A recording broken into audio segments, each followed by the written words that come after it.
అధిష్టానం సరికొత్త వార్తల ప్రపంచం. అధిష్టానం వాక్ స్వతంత్ర ప్రజాబలం. వెల్కమ్ టు అధిష్టానం టీవీ. ముందుగా బులెటిన్లో హెడ్లైన్స్. సీఎంగా ఉన్నప్పుడు వరదలొస్తే ప్రజలను నీరుకు వదిలేశాడు జగన్. 2027 నాటికి పోలవరం పునరావాసం పూర్తి చేస్తాం.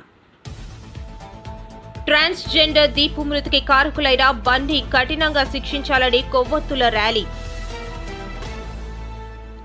చంద్రబాబు వస్తేనే పోలవరం ప్రాజెక్ట్ పనులు వేగవంతం. మంత్రి అరెస్ట్ చేసి వారిని కొట్టే వ్యవస్థ ఏపీలోనే ఉందని ఆగ్రహం వ్యక్తం చేసిన వైసీపీ నేత. పాస్టర్ ప్రవీణ్ మృతిపై జిల్లా ఎస్పీ వివరాలు. కూటమి ప్రభుత్వం ఏర్పాటైన నాటి నుంచి తిరుమల పవిత్రతను దెబ్బతీసేందుకు కుట్ర. శ్రీకాకుళం ఎన్ఆర్ఈజీఎస్ నిధులతో బీటీ రోడ్డు శంకుస్థాపన చేసిన ఎమ్మెల్యే ఎంజీఆర్. జగన్ ప్రతిపక్షంలో ఉన్నప్పుడు పోలవరం నిర్వాసితులకు 10 లక్షల పరిహారం ఇస్తానన్నారని, అధికారంలోకి వచ్చాక పైసా కూడా ఇవ్వలేదని ఏపీ సీఎం చంద్రబాబు విమర్శించారు. పోలవరం ప్రాజెక్టు సందర్శనలో భాగంగా నిర్వాసితులతో ఆయన ముఖాముఖి నిర్వహించారు. ఇప్పుడే మిత్రులు ఒక విషయం చెప్పారు. కొంతమంది పేర్లు కూడా డిలీట్ అయినాయి, బయట పోతే అవన్నీ కూడా ఇవ్వడం లేదని చెప్పి అడ్మినిస్ట్రేషన్ కి చాలా స్పష్టంగా ఆదేశాలు ఇస్తున్నా. జెన్యూన్ గా ఉండే ప్రతి ఒక్క పైసా కూడా మీకు పే చేస్తాం, ఎక్కడ దానికి అనుమానం అవసరం లేదు. కానీ అదే సమయంలో కొంతమంది మోసం చేసే వ్యక్తులు కూడా ఉంటారు. అలాంటి వాళ్ళ పట్ల అప్రమత్తంగా ఉండండి. ఇది గవర్నమెంట్ ఆఫ్ ఇండియా ఇచ్చే ప్రాజెక్టు. డాక్యుమెంటరీ ఎవిడెన్స్ కరెక్ట్ గా లేకపోతే మనం గాని ఎక్కడన్నా అన్ని బాగా జరిగి ఒక చిన్న విషయంలో ఎక్కడన్నా తప్పు జరిగినా, అది టెక్నికల్ గా కావచ్చు, లేకుంటే ఏ విధంగా తప్పు జరిగినా మళ్ళా మనందరికి చెడ్డ పేరు వస్తుంది, ప్రాజెక్ట్ కి ప్రమాదం వస్తుంది. ఈ విషయం మీరు గుర్తుపెట్టుకోవాల్సిన అవసరం ఉంది. 5 సంవత్సరాలు ప్రాజెక్టు డబ్బులు ఖర్చు పెట్టలేదు, వచ్చిన డబ్బులు డైవర్ట్ చేశారు. దానివల్ల మీరు చూస్తే ఈ రోజు పునరావాస కార్యక్రమాలన్నీ మళ్లీ కొత్తగా టెండర్లు పిలిచాం. ఈ రోజు సిమెంట్ రేటు పెరిగింది, ఖర్చులు పెరిగాయి, ఎప్పటికప్పుడు ఇన్ఫ్లేషన్ ఉంటుంది.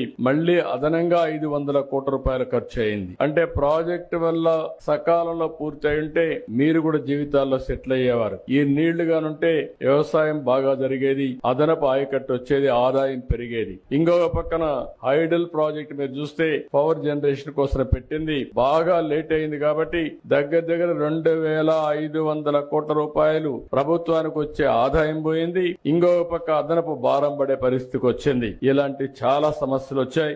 ఏదేమైనా ఒకటే హామీ ఇస్తున్నా, 2027కి పునరావాసం పూర్తి చేయాలని ఒక సంకల్పంతో ముందుకు పోతున్నాం. కానీ వీలైతే ప్రాజెక్ట్ నీళ్లు వదిలిపెట్టే ముందే మీ అందరికీ పునరావాసం ఇచ్చి తర్వాత ప్రాజెక్ట్ నీళ్లు వదిలిపెడతామని చెప్పి కూడా నేను మీకు తెలియజేస్తున్నా. అందుకనే ఒక టార్గెట్ పెట్టుకుని 2027 డిసెంబర్ కి ప్రాజెక్టు పూర్తి అయ్యుంటే 2026 డిసెంబర్ కి మీ అందరికీ పునరావాసం కల్పించే కార్యక్రమానికి శ్రీకారం చుట్టమని ఆఫీసర్లందరినీ కోరుతున్నా. వాళ్ళకి కావాల్సిన స్టాఫ్ ఇస్తాం, మనుషులు ఇస్తాం. కలెక్టర్స్ ఇక్కడే ఉన్నారు, సెక్రటరీ గారు ఇక్కడే ఉన్నారు. వారికి ఒకటే ఆదేశాలు ఇస్తున్నా, ఎక్కడ కూడా ఒక్క వ్యక్తి కూడా మిస్ కావడానికి వీలు లేదు. రెండోది, ఎక్కడ ఒక్క రూపాయి కూడా దుర్వినియోగం కావడానికి వీలు లేదు. ఎవరైనా సరే పైరవికారులు గాని, దళారులు గాని, ఎలాంటి వ్యక్తులు కూడా ఇక్కడ ప్రమేయం లేకుండా చేసే బాధ్యత మీది.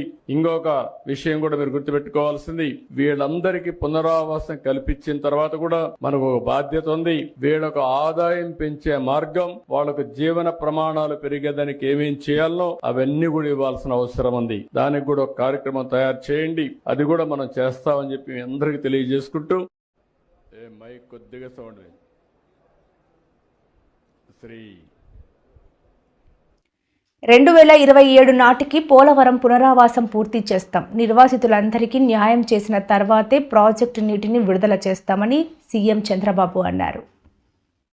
లేకుంటే ఏ విధంగా తప్పు జరిగినా మళ్ళా మనందరికి చెడ్డ పేరు వస్తుంది, ప్రాజెక్ట్ కి ప్రమాదం వస్తుంది. ఈ విషయం మీరు గుర్తుపెట్టుకోవాల్సిన అవసరం ఉంది. 5 సంవత్సరాలు ప్రాజెక్టు డబ్బులు ఖర్చు పెట్టలేదు, వచ్చిన డబ్బులు డైవర్ట్ చేశారు. దానివల్ల మీరు చూస్తే ఈ రోజు పునరావాస కార్యక్రమాలన్నీ మళ్లీ కొత్తగా టెండర్లు పిలిచాం. ఈ రోజు సిమెంట్ రేటు పెరిగింది, ఖర్చులు పెరిగాయి, ఎప్పటికప్పుడు ఇన్ఫ్లేషన్ ఉంటుంది. మళ్లీ అదనంగా 500 కోట్ల రూపాయలు ఖర్చు అయింది. అంటే ప్రాజెక్టు వల్ల సకాలంలో పూర్తి అయి ఉంటే మీరు కూడా జీవితాల్లో సెటిల్ అయ్యేవారు. ఈ నీళ్లు గానుంటే వ్యవసాయం బాగా జరిగేది, అదనపు ఆయకట్టు వచ్చేది, ఆదాయం పెరిగేది. ఇంకొక పక్కన హైడల్ ప్రాజెక్ట్ మీరు చూస్తే పవర్ జనరేషన్ కోసం పెట్టింది, బాగా లేట్ అయింది కాబట్టి దగ్గర 2,500 కోట్ల రూపాయలు ప్రభుత్వానికి వచ్చే ఆదాయం పోయింది. ఇంకొక పక్క అదనపు భారం పడే పరిస్థితికి వచ్చింది. ఇలాంటి చాలా సమస్యలు వచ్చాయి.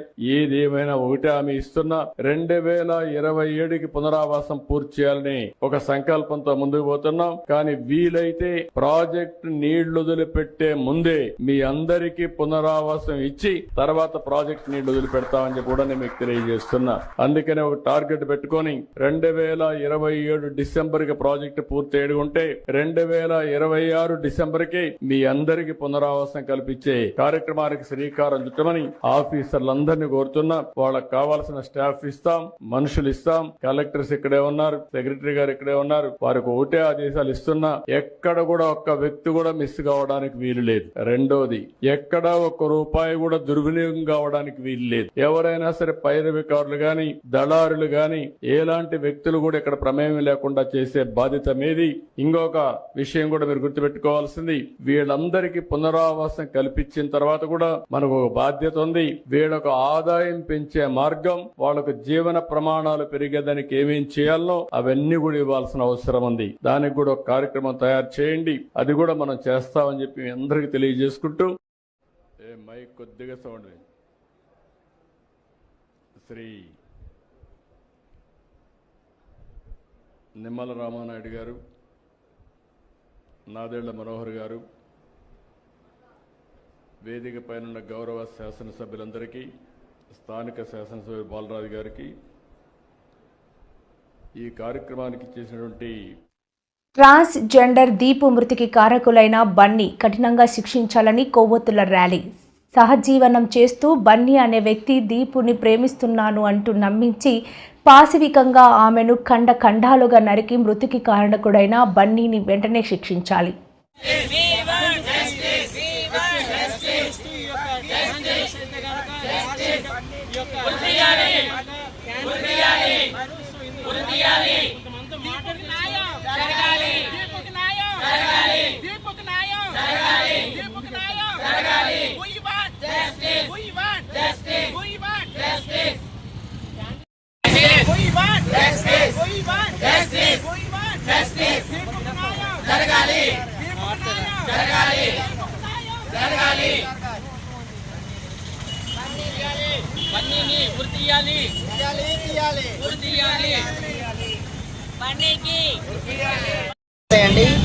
మొన్న 19వ తారీఖున అనకాపల్లిలో దీపు అనే ఇస్రాని ఒక వ్యక్తి దుర్గా ప్రసాద్ అలియాస్ బన్నీ అనే వ్యక్తి తనతో 4 ఇయర్స్గా రిలేషన్లో ఉంటూ తనను లవ్ చేసి నమ్మించి మోసం చేసి వాళ్ళిద్దరూ సహజీవనం చేస్తున్నారండి 4 ఇయర్స్ నుంచి. మొన్న దీపుని చాలా ఘోరంగా అతి కిరాతకంగా చంపి ముక్కలుగా నరికి అక్కడక్కడ పారేయడం జరిగింది. ఆ విషయం అందరికీ తెలిసిందే. ఈ రోజుకి ఇంచుమించు 2 వారాలు కంప్లీట్ అయిపోతుంది.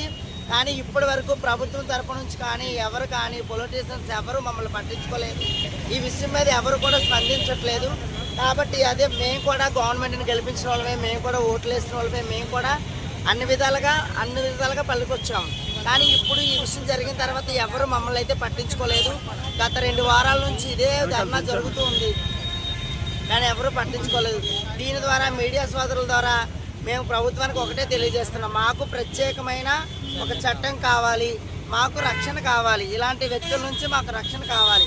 ప్రధానంగా అది మా డిమాండు. మరొకటి ఏంటంటే దీపుని చంపినటువంటి బన్నీని అతి కఠినంగా శిక్షించాలి. ఎందుకంటే ఆ వ్యక్తికి వేసిన శిక్ష చూసి వేరే వాళ్ళు మళ్ళీ మా ట్రాన్స్జెండర్తో రిలేషన్లో ఉండాలంటే భయపడాలి. సో అందుకని దీపుని చంపినటువంటి బన్నీని కఠినంగా శిక్షించాలని అదొక్కటి మా ప్రధానమైన డిమాండ్. చంద్రబాబు వస్తేనే పోలవరం ప్రాజెక్టు పనులు వేగవంతం అవుతాయనే నమ్మకంతోనే కేంద్రం నిధులు విడుదల చేసిందని మంత్రి నిమ్మల అన్నారు. చంద్రబాబు పోలవరం ప్రాజెక్టు పనుల పరిశీలన పర్యటనలో భాగంగా మీడియాతో మాట్లాడిన మంత్రి, జగన్మోహన్ రెడ్డి మరి ఆ పోలవరాన్ని ఏ రకంగా విధ్వంసం చేశాడో మనందరం కూడా చూసినటువంటి పరిస్థితి. మళ్ళీ ప్రజల ఆశీర్వాదంతో వచ్చినటువంటి కూటమి ప్రభుత్వం ముఖ్యమంత్రిగా ప్రమాణ స్వీకారం చేసినటువంటి మొదటి 5 రోజుల్లోనే చంద్రబాబు నాయుడు గారు పోలవరానికి క్షేత్రస్థాయి పర్యటనకి రావడమే కాకుండా ఫస్ట్ విజిట్ పోలవరం పెట్టుకున్నారని అంటే పోలవరానికి చంద్రబాబు నాయుడు గారు ఇస్తున్నటువంటి ప్రాధాన్యత ఏంటనేది మనందరికీ అర్థమవుతున్నటువంటి పరిస్థితి. అంతేకాకుండా ఆయన పోలవరం మీద ప్రతి 15 రోజులకి 20 రోజులకి డిపార్ట్మెంట్గా మాతో పాటు కూడా రివ్యూ చేసి మొన్న రెండవసారి కూడా పోలవరం క్షేత్రస్థాయి పర్యటనకు వచ్చి ఒక షెడ్యూల్ని అంటే డయాఫ్రామ్ వాల్ని ఎప్పుడు ప్రారంభిస్తాం, ఎప్పుడు పూర్తి చేస్తాం, ఎర్త్కమ్ రాక్ఫిల్ డ్యాము మెయిన్ డ్యామ్ ఎప్పుడు ప్రారంభిస్తాం, ఎప్పుడు పూర్తి చేస్తాం, ఇట్లా ఒక షెడ్యూల్ని కూడా మీ అందరి సమక్షంలోనే ఈ పోలవరంలోనే అనౌన్స్ చేసినటువంటి పరిస్థితి ఉంది. ఇప్పుడు మళ్ళీ మూడవసారి అంటే ఈ కూటమి ప్రభుత్వ అధికారం వచ్చిన తర్వాత మళ్ళీ ఈ రోజు వచ్చి ఇచ్చినటువంటి షెడ్యూల్ ప్రకారం ఆ వర్క్స్ ఎంతవరకు జరుగుతున్నాయి అనే దాని మీద ఇప్పుడు చంద్రబాబు నాయుడు గారు కూడా మరి వర్క్స్ ఇన్స్పెక్షన్ చేయడం జరుగుతుంది. అదేవిధంగా ఎవరైతే నిర్వాసితులు ఉన్నారో వాళ్ళు కూడా ఎందుకంటే ధన్యవాదాలు, ఎందుకంటే గత వైఎస్ఆర్సీపీ 5 సంవత్సరాల ప్రభుత్వంలో ₹1 మరి నిర్వాసితులకు అందలేదు. ఒక్క అర్బస్తా సిమెంట్ పని కూడా కాలనీకి చేయలేనిటువంటి స్థితిలో మొన్న 2017లో 800 కోట్ల రూపాయలు చంద్రబాబు నాయుడు గారు ఆ రోజు ముఖ్యమంత్రిగా ఉండి ఇచ్చారు.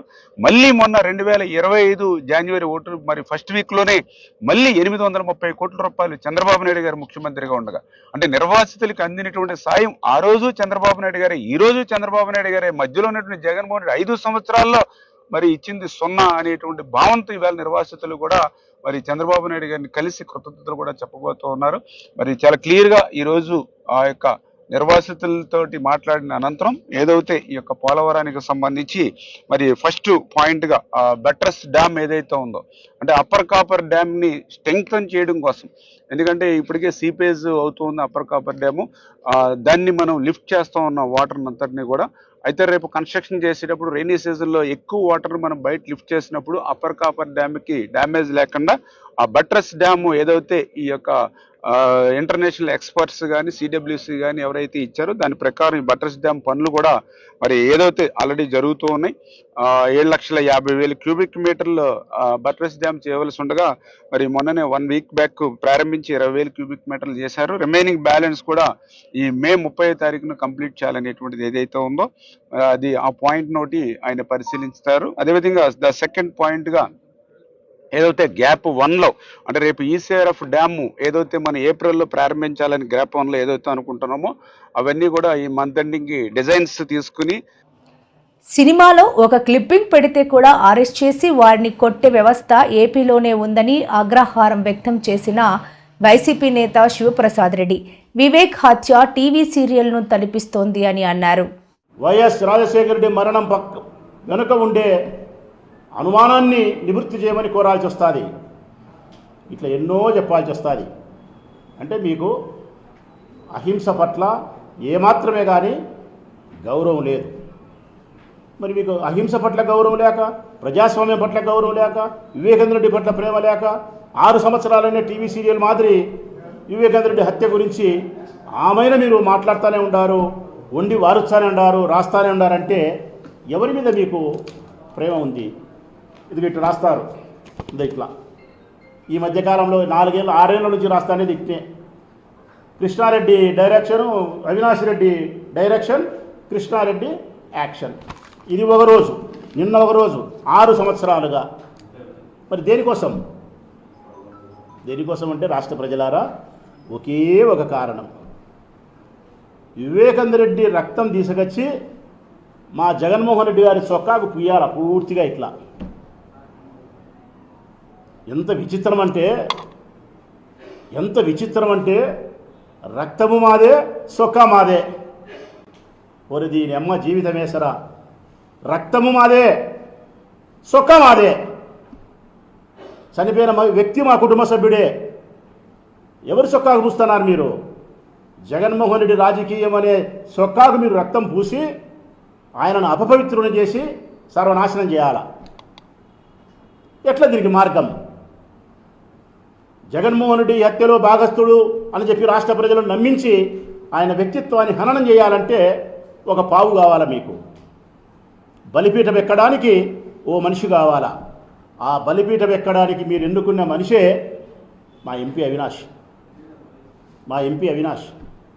కారణం ఆయన స్వయానా జగన్మోహన్ రెడ్డి గారికి తమ్ముడు కావడం చేత తమ్ముని హత్యలో భాగస్థుని చేస్తే జగన్మోహన్ రెడ్డికి ఆ రక్తపు మరకలు అంటించడం చాలా సులభంగా ఉంటుంది, ప్రజలు చాలా సులభంగా నమ్మించవచ్చని చెప్పి అవినాష్ని తెర మీదకి తీసుకొచ్చినారు. మీరు 6 సంవత్సరాల కిందట మీరు అవినాష్ని తెర మీదకి తీసుకొచ్చి ఈ రోజు వరకు అవినాష్ రెడ్డిని, అవినాష్ రెడ్డి వారి నాయనను, వారి కుటుంబ సభ్యులను మానసికంగా ఏబిఎన్ ఆంధ్రజ్యోతి కానీ, ఆంధ్రజ్యోతి పత్రిక కానీ, ఈనాడు కానీ, TV5 కానీ, మహా న్యూస్ వార్తలు కానీ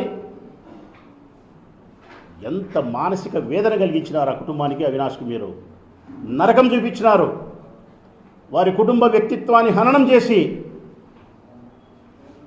కొన్ని కోట్ల మంది దగ్గర వాళ్ళ కుటుంబ గౌరవాన్ని పోగొట్టడానికి కావాల్సినటువంటి అబద్ధాన్ని ప్రచారం చేసినారు. మీరు చేసిన నినాదం 5 సంవత్సరాల కిందట గుండెపోటు కాదు గొడ్డలి పోటు, ఈ నినాదంతో అవినాష్ రెడ్డి కుటుంబాన్ని వ్యక్తిత్వ హననం చేసే ప్రయత్నం చేసి మానసికంగా క్షోభకు గురి చేసినారు. ఒక రకంగా చెప్పాలంటే న్యాయస్థానం ప్రవీణ్ బావమరిది నిన్న సాయంత్రం వచ్చి అనుమానాస్పద మృతిగా ఫిర్యాదు ఇవ్వడంతో ఎఫ్ఐఆర్ నమోదు చేశామని ఎస్పీ వెల్లడించారు. పాస్టర్ ప్రవీణ్ మృతిపై జిల్లా ఎస్పీ మీడియా సమావేశం నిర్వహించారు. ప్రవీణ్ మృతి చెందిన ఘటనా స్థలంలో డాగ్ స్క్వాడ్ క్లూస్ టీంతో కొన్ని ఆధారాలు సేకరించాము. తెలియజేస్తున్నాను. అదే సందర్భంగా ఈ కేసుకి సంబంధించి వివరాలు తెలియజేసే ముందు మీ అందరికీ తెలుసు ఈ కేసు తాలూకా చాలా నిన్న ఈరోజు కూడా మీరు చూసినట్టయితే అనేక రకాలైనటువంటి విషయాలు సోషల్ మీడియాలో కానీ బయట కానీ డిస్కస్ చేస్తున్నారు, మీడియాలో కానీ మెయిన్ మీడియాలో కానీ. సో వీరందరూ కూడా ఆ రోజు 24th ఏదైతే జరిగిందో మనకి 25th మార్నింగ్ అరౌండ్ 8:30 టైంకి మా ఏఎస్ఐ గారు నడిచొస్తుంటే ఆ నడిచొస్తున్నప్పుడు ఎవరో చెప్పారు ఇక్కడ బాడీ పడి ఉందండి అనేసి. చెప్పిన తర్వాత ఆయన దగ్గరికి వెళ్ళి చూసిన వెంటనే పోలీస్ స్టేషన్కి తెలియజేశారు. ఎస్ఐ గారు ఇమీడియట్గా రష్ అయ్యారు. ఎప్పుడైనా ఒక డెత్ అవ్వగానే వెంటనే మనకి ఎవరో తెలియదు కదా, సో ఇమీడియట్గా VR1 పిలిపించుకున్నారు. అలాగే డెత్ అయిందా లేదని చూడడానికి కూడా డాక్టర్ని పక్కనే ఉన్న హాస్పిటల్ నుంచి పిలిపించుకున్నారు. పిలిపించుకొని వారు ముగ్గురు కలిపి డిస్కస్ చేశారు. అక్కడ మొబైల్ పడి ఉంది. మొబైల్లో ఎస్ఐ గారు ఎవరో తెలుసుకోవాలి కాబట్టి ఫింగర్ ప్రింట్ ఓపెన్ చేయగానే లాస్ట్ కాల్ రామ్మోహన్ అనేటటువంటి వ్యక్తి, RJY రామ్మోహన్ RJY అనే ఆయనకి చేయబడి ఉంది. ఆయనకి ఫోన్ చేశారు. ఆయన వెంటనే అతని వైఫ్, అతని మిత్రుడు ఒకరు, వీరు ఈ పాస్టర్ ప్రవీణ్ గారి తాలూకా అసోసియేట్స్ మిత్రులు, అంటే ఈ క్రైస్తవ ప్రచారంలో భాగంగా రాజమండ్రిలో ఆయన వచ్చినప్పుడు షెల్టర్ ఇచ్చేటటువంటి మిత్రులు. వారు వచ్చిన తర్వాత వారు ఐడెంటిఫై చేశారు ఇదే బాడీ అని ఐడెంటిఫై చేసిన తర్వాత దెన్ అప్పుడు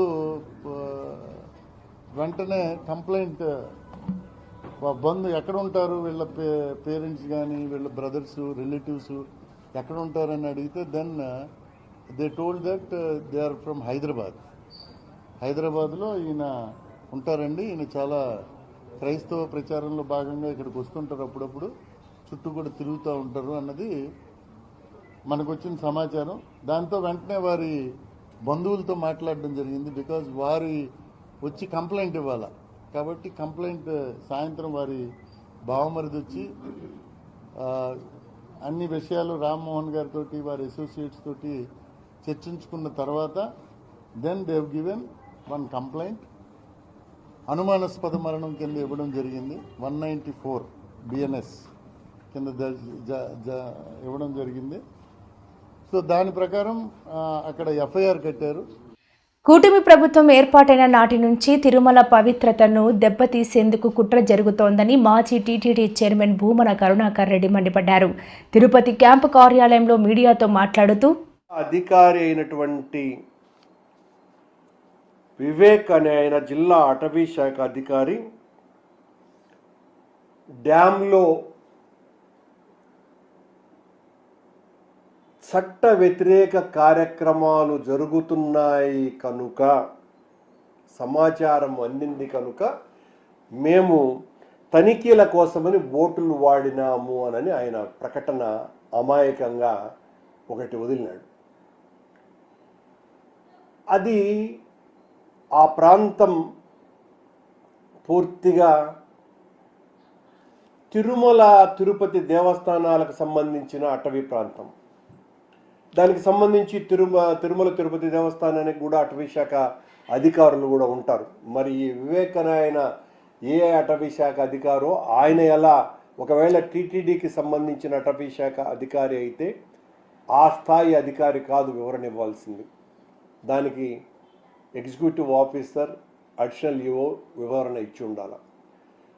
అంటే చట్ట వ్యతిరేక కార్యక్రమాలు జరుగుతున్నాయి అంటే తెలుగుదేశం పార్టీ కూటమి ప్రభుత్వంలో తిరుమల క్షేత్రంలో ఎన్ని దురాఘాతాలు జరుగుతున్నాయి అన్నది ఈ వివేక్ అనేటువంటి అధికారి ద్వారా విషయం బయటపడిపోయింది.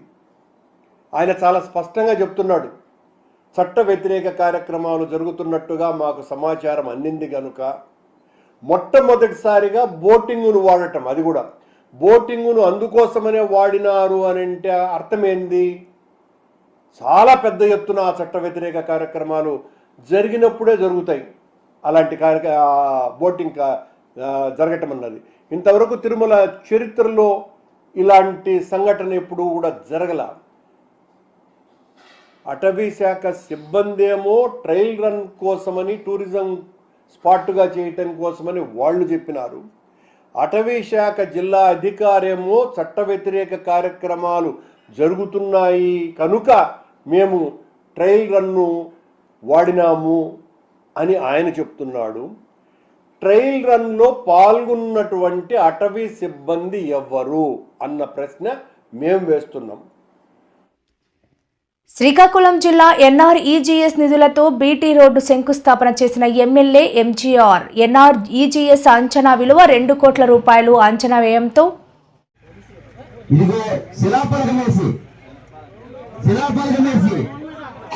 అంటే ఉన్న రోడ్డు తవ్వేసి అంటే మోసం చేసేదానికి మీరు ఎలా ఎలక్షన్ ముందు ఎలా గుర్తు చెప్పారంటే ఊర్లోకి రావద్దు అని చెప్పి బాయ్కట్ చేసిన ఏకైక విలేజ్ మీదొకటి కుంటుపద్ర ఒకటి. అది ఇప్పుడు అదే విలేజ్కి నేను ఆ రోజు మాట ఇచ్చాను, ఎలక్షన్ అయిన తర్వాత 6 మాసాల తర్వాత మీకు రోడ్డు వేసే బాధ్యత నాదని మీకు మాట ఇచ్చాను. అదేవిధంగా మీ ఊరు నుంచిగా నేను దత్తత తీసుకున్నట్టు మీది కుంటుపద్ర విలేజ్ కూడా, ఎందుకంటే నా ఆశయం కూడా ఇక్కడ. అందుకోసమే మీ ఊరికి 200 లక్షలు అంటే 2 కోట్లు మీకు కుంటుపద్ర కలిపి ఈ రోడ్డు ఇవ్వడం జరిగింది. అలానే ఆ నాయకురాలాగా ఎప్పుడైనా ఈ రోజు నుంచే వర్క్ స్టార్ట్ అవుతుంది. అంటే ఎప్పుడు అవుతుంది కాదు. అందుకే చెప్పాను కాంట్రాక్ట్ మీరు ఎవరు యాగం చేస్తారు కలెక్టర్ గారు ఒకటే చెప్పారు, ఎవరైతే గూడు కాంట్రాక్ట్ ఉన్నారో ఎవరైతే మంచి కాంట్రాక్ట్ ఉన్నారో ఆయనకి ఇమీడియట్గా ఇవ్వండి. చాలా రోజుల నుంచి చిరకాల చెప్పారు మీ నాయకులు కూడా, ఇక్కడ ఉన్న ప్రతి నాయకులు కూడా మా ఊరు రోడ్డు కావాలి. చాలా మంది నాయకులు ఆనందపడుతున్నారు. అలాంటి ఊరు ఈ ఊరికి తీయడం కూడా నా సొంత అదృష్టం. అదే కాకుండా సీఎం రిలీఫ్ ఫండ్స్ ప్రత్యేకించి ఈ ఊరు నుంచి ఏమొచ్చినా సరే ముందు వరుసలో పెడుతున్నాను అనమాట. పెట్టాలి కూడా, ఎందుకంటే చాలా మంది మన లేబర్స్ ఏం చేశారు ఆమెకి. నేను అక్కడ విజయవాడలోనే వాళ్ళకి తెలిసి 10 లక్షల రూపాయలు నేను ఆల్రెడీ చెక్ ఇవ్వడం అనేది వాళ్ళకి జరిగింది. అక్కడ కుంటుపద్ర వాస్తవులు కూడా డబ్బులు ఇవ్వడం అనేది జరిగింది. మెట్టూరు కూడా ఉన్నాం.